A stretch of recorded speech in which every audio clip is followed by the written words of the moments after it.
That's an interesting one. Thoughts on the Hunter Biden cover-up? This is just a great example of media double standards and bias. When people believe something and have an agenda, how easy it is for them to focus on one person but not another, or to excuse the behavior of another person. We all do this as humans, and we all have fuck ups in our families. Hunter Biden is a pretty scummy fuck up. He's clearly taking videos of himself measuring drugs with hookers in different countries, and he's just not a good guy. That's not the problem. If you have a family member, a friend, a son, a relative who has a drug addiction or is a scumbag, that's not the father's fault. That's not the mother's fault. That's not the brother's fault. That's not fair. We've gone past that in society of saying the sins of the son are sins of the father. The bigger issue is, are people using their relationships and their political access to monetize? This is what happens in corrupt regimes. Oh, I'm brother with the president, so I can get you a meeting with him. Now, there's always been in society a bit of tolerance for this type of behavior. We all kind of accept that if you're brothers with the president, maybe you have a way of introducing. Okay. Where it becomes unacceptable is if you say things like, well, if you give me $100,000, then I'll introduce you to my brother who's the president. That's wrong, and it's a crime. It's corruption. So the question is there evidence of that occurring? And you have a situation where something that should be a criminal justice investigation has become a political issue. And if you're a Democrat, you say, with no evidence at all, yes. And if you're a Republican, you say, well, because of the laptop, yes. And there's some emails. Now, ordinarily, there would be two institutions that would investigate this and provide some truth to it.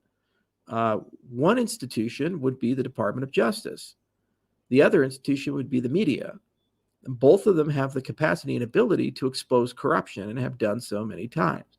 The problem with Hunter Biden is both institutions are not trusted because they actually picked a side. On the case of the media, they chose to say something that was real, wasn't real, and censor people who attempted to explore that because they felt it could impact an election. And in the case of the Department of Justice, it happens that the father of the person they would investigate is the president, who's their boss. So what do you do in these situations? You have an independent investigator look into it so that you have some notion of objectivity, and then you take a look and see if there's corruption. And there probably is, because there's a character deficit there, and it's easy to believe that that person went down that road. And then, it happens, and this shows you the consequences of propaganda with people. If there are Democrats listening to this right now, they instantly, viscerally say, well, what about Trump? What about Trump? You notice we're not talking about Trump at all. This has nothing to do with Trump. Zero, zilch. This has nothing to do with your most hated person with the political party you disagree with. This has everything to do with the specific facts and circumstances of the specific president today. And it's just a question of, do we live in a nation where we're tolerant of people monetizing family connections? And in some cases, against the best interest of the United States. And if you're comfortable with that because you politically agree with the person, okay. If you're not comfortable with that, shouldn't there be an independent investigation? Because there indeed is enough evidence in the public domain.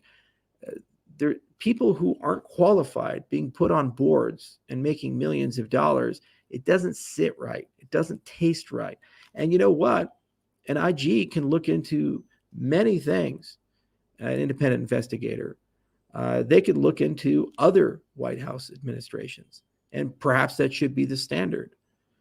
I don't have all the answers, but it's just very distasteful. And it's just an issue where something that should be investigated by two institutions is not. Instead of asking the question, why are those institutions not doing it and clearing people, we turn it into a political issue. And if you're on team blue, you have a side, and you're on team red, you have a side. Hunter Biden could be completely innocent of the allegations.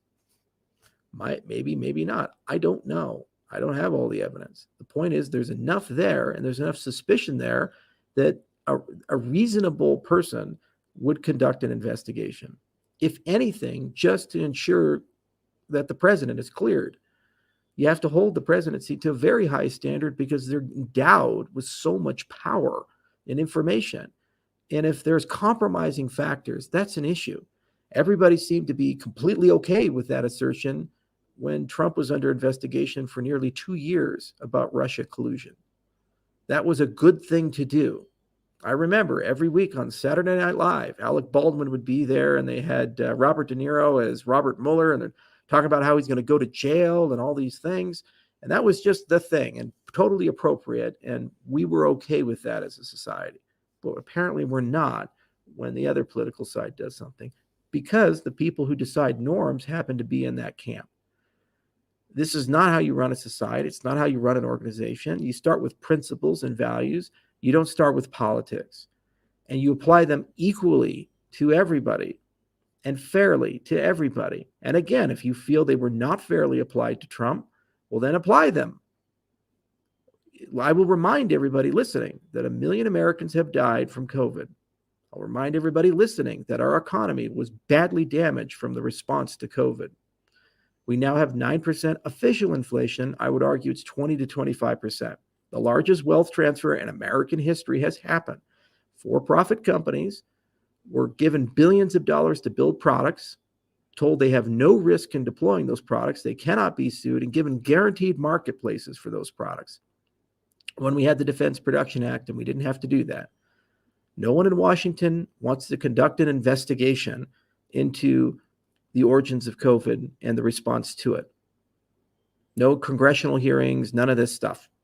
Apparently, we just forget it and move on. 1 million Americans died, more than World War II. But the most important investigation is the January 6th hearing right now. That's where politics are at. That's how people choose to spend their time.